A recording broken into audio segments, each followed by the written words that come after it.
मैं भी हिंदू हूँ, मुझे इस बात का बहुत फक्र है कि मैं हिंदू हूँ, पर एट द सेम टाइम मुझे शर्म आती है खुद को हिंदू बताते हुए। और ऐसा क्यों? क्योंकि बार बार मेरे वो सो कॉल्ड हिंदू लोग जो मुसलमानों को नीचा दिखाने के लिए बार बार ऐसी हरकतें करते हैं जिससे ये कहने में शर्म आती है कि मैं एक हिंदू हूँ।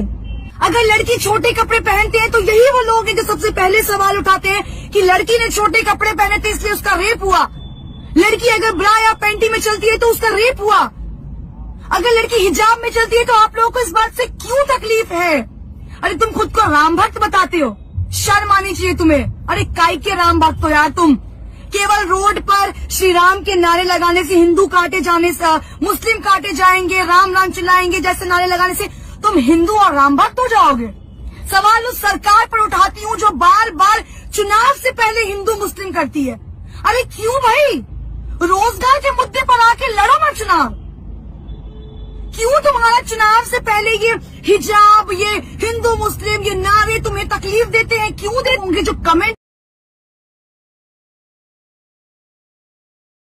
करेंगे कि यार ये फिर ज्ञान देने आ गई, यार इसका फिर से शुरू हो गया, फिर हिंदू फिर मुस्लिम। सवाल ये है कि अगर आप हिंदू हैं तो ये आपकी अच्छाई नहीं है, अगर सामने वाला मुस्लिम है तो उसमें कोई कमी नहीं है। हम क्यों बार बार एक ही मुद्दे पे लड़ते हैं, हिंदू मुस्लिम हिंदू मुस्लिम हिंदू मुस्लिम? हमारे पास देश में और भी मुद्दे हैं। मैं भी हिंदू हूँ, मुझे इस बात का बहुत फक्र है कि मैं हिंदू हूँ, पर एट द सेम टाइम मुझे शर्म आती है खुद को हिंदू बताते हुए। और ऐसा क्यों? क्योंकि बार बार मेरे वो सो कॉल्ड हिंदू लोग जो मुसलमानों को नीचा दिखाने के लिए बार बार ऐसी हरकतें करते हैं जिससे ये कहने में शर्म आती है कि मैं एक हिंदू हूँ। अरे कैसे शर्म नहीं आएगी यार? हिजाब को लेकर आप लोग विरोध कर रहे हो। अगर लड़की पर्दे में है तो उसकी क्या गलती है? अगर लड़की छोटे कपड़े पहनते हैं तो यही वो लोग हैं जो सबसे पहले सवाल उठाते हैं कि लड़की ने छोटे कपड़े पहने थे इसलिए उसका रेप हुआ। लड़की अगर ब्रा या पैंटी में चलती है तो उसका रेप हुआ। अगर लड़की हिजाब में चलती है तो आप लोगों को इस बात से क्यों तकलीफ है? क्यों तकलीफ है आखिर इस बात से? यार उन्हें सिखाया यही गया है, उनके धन में ये चीज अपनाई गई है।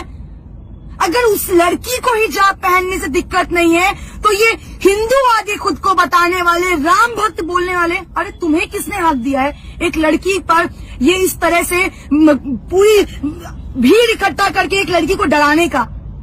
लड़की मैं भी हूँ और फक्र के साथ उस लड़की होने का प्राउड करती हूँ कि उस लड़की ने इतनी भीड़ में जो साहस और हिम्मत दिखाई है। सैल्यूट है उस लड़की को यार। तुम उस हर लड़की के लिए इंस्पिरेशन हो जो लड़की सामने आने से, बात करने से डरती है। अरे तुम खुद को राम भक्त बताते हो, शर्म आनी चाहिए तुम्हें। अरे काय के राम भक्त हो यार तुम? केवल रोड पर श्री राम के नारे लगाने से, हिंदू काटे जाने से, मुस्लिम काटे जाएंगे, राम राम चिल्लाएंगे जैसे नारे लगाने से तुम हिंदू और राम भक्त हो जाओगे? सीरियसली? Are you kidding?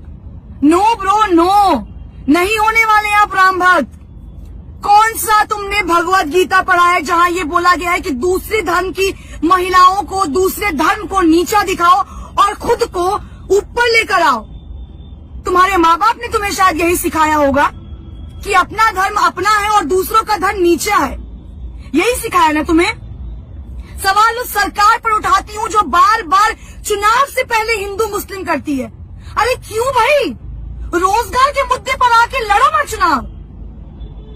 क्यों तुम्हारा चुनाव से पहले ये हिजाब, ये हिंदू मुस्लिम, ये नारे तुम्हें तकलीफ देते हैं? क्यों देते हैं?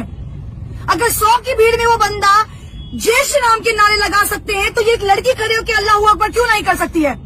क्या तुम्हें हक है कि सिर्फ तुम जय श्री राम के नारे लगाओगे? क्या मुसलमानों को हक नहीं है अल्लाह अकबर कहने का?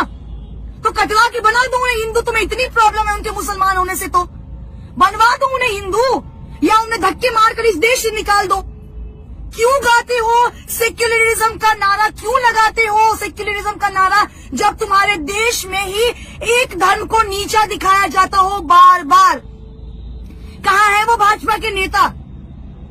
हमारे भाजपा के जो नेता हैं कर्नाटक के सीएम, क्यों चुप्पी साधे बैठे हैं? अब महिलाओं की सुरक्षा नहीं याद आई, अब महिलाएं नहीं याद आई, अब आपकी सरकार सबका साथ सबका विकास पर बात नहीं करेगी। किस बात का डर सता रहा है आपको? जवाब दीजिए ना। कहाँ है स्मृति ईरानी, कहाँ है मीनाक्षी लेखी, कहाँ है निर्मला सीतारमण, जो राहुल गांधी पर एक सवाल खड़ा करने में पीछे नहीं हटती हैं? अपनी इज्जत अपनी और दूसरों की इज्जत नहीं है क्या? अरे बात कीजिए ना हिंदू मुस्लिम पर।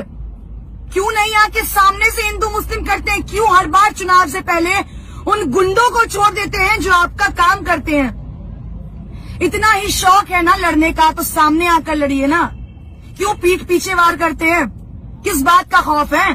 भाजपा के अंधभक्त तो वैसे ही सीना ताने खड़े रहते हैं। महिलाएं सुरक्षित है। मैं चुनावी दौरा कर रही हूँ, आप लोग मानेंगे नहीं, इतने अंधभक्तों से टकराइए जो कहते हैं आप यहाँ खड़ी है ना तो आप यहाँ सुरक्षित है। ये है सुरक्षित, ये है सुरक्षा, ये है तुम्हारा सुरक्षित राज्य, तुम्हारा शहर, तुम्हारा देश, जहाँ हिजाब पे तुम सवाल उठा रहे हो। हिजाब पहनने पे सवाल उठा रहे हो, लड़की के शॉर्ट्स पहनने पर भी तुम ही सवाल उठाते हो, लड़की के हिजाब पहनने पे तुम ही सवाल उठाते हो। तुम्हें कौन हक दे रहा है यार? हक तुम्हें किसने दिया है? संविधान में तो ये हक लिखा नहीं है कि किसी रिलीजन को छोटा दिखाओ, किसी लड़की को नीचा दिखाओ, किसी धर्म को नीचा दिखाओ।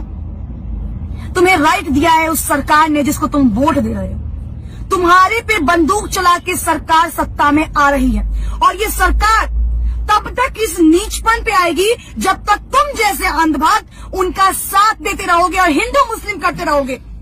आज तो केवल हिजाब पे हुआ है सवाल खड़ा, आने वाले वक्त में देखो न जाने कितने मुद्दों पर सवाल खड़े उतरेंगे। महिलाओं का घर से निकलना ना बंद कर देना यार। कुछ दिनों में तो ऐसा ना हो कि अरे देखो हिंदू मुस्लिम लड़की घर से कैसे बाहर निकल रही है, उसको घर के अंदर डालो, क्योंकि वो मुसलमान है ना, वो पढ़ नहीं सकती, वो कॉलेज नहीं जा सकती। और तुम हिंदू हो ना, तो तुमने तो दुनिया में बहुत अपना नाम रोशन किया। केवल जय श्री राम के नारे लगाने से, केवल खुद को महादेव का भक्त बताने से ना तुम इस दुनिया के महापुरुष नहीं हो जाओगे।